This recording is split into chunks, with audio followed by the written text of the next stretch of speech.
విశాఖలో నవవధువు అనుమానాస్పదంగా మృతి చెందింది. ఇక పెళ్లైనటువంటి 40 రోజుల్లో ఈ ఘటన చోటు చేసుకుంది. మే 13న జంటకు పెళ్లైంది. ఇక ఘటనపై నవవధువు కుటుంబ సభ్యులు పలు అనుమానాలు వ్యక్తపరుస్తున్నారు.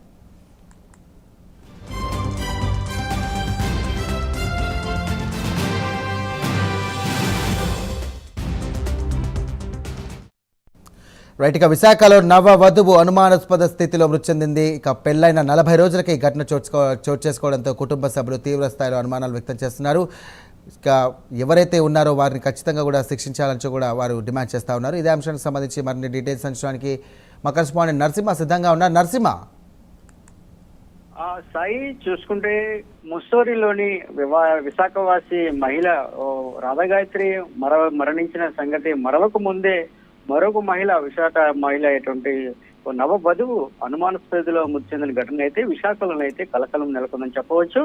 అయితే ఈ ఘటనకు సంబంధించి పెళ్లైన 40 రోజులకే ఏదైతే నవవధువు యాండ్రపు కృష్ణవేణి 25 సంవత్సరాలు అనుమానాస్పద స్థితిలో ఉరేసుకొని చనిపోయినట్లు కూడా ఇప్పటి వరకు అందిన సమాచారం మేరకు చెప్తున్నారు.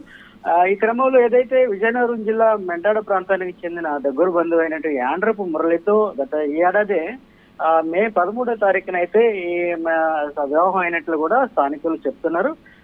ఏదైతే మురళి కూడా ఏదైతే నవ్వదు అయితే భర్త మురళి ఒక కంపెనీలో, ప్రైవేట్ కంపెనీలో అయితే వివాహం అయితే చేసినట్లు కూడా చెప్తున్నారు. అయితే గోపాలపట్నం ప్రాంతంలో కూడా ఒక షాప్ లోనైతే ఈ మురళి వృత్తిరీత్యా పనిచేస్తున్నట్లు కూడా స్థానికులు అటు బంధువర్గాలు అయితే చెప్తున్నారు.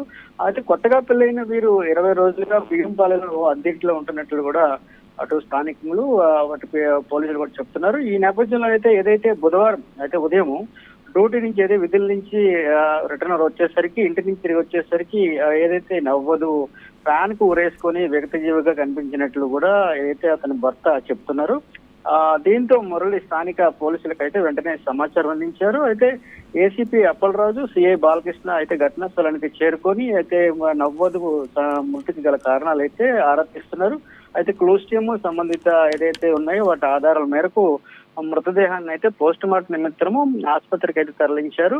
అయితే కృష్ణవేణి ఆత్మహత్య గల కారణాలు అయితే పూర్తిగా అటు తెలియవలసి ఉందని కూడా అటు స్థానికులు కూడా అటు పోలీసులు కూడా చెప్తున్నారు. ఏదైతే ఇది కేసును అయితే అనుమానాస్పద స్థితి కేంద్రంగా మృతి కేసు కింద దర్యాప్తు చేసినట్టు కూడా ఏదైతే స్థానికున్నటువంటి సిఐ బాలకృష్ణ చెప్తున్నారు.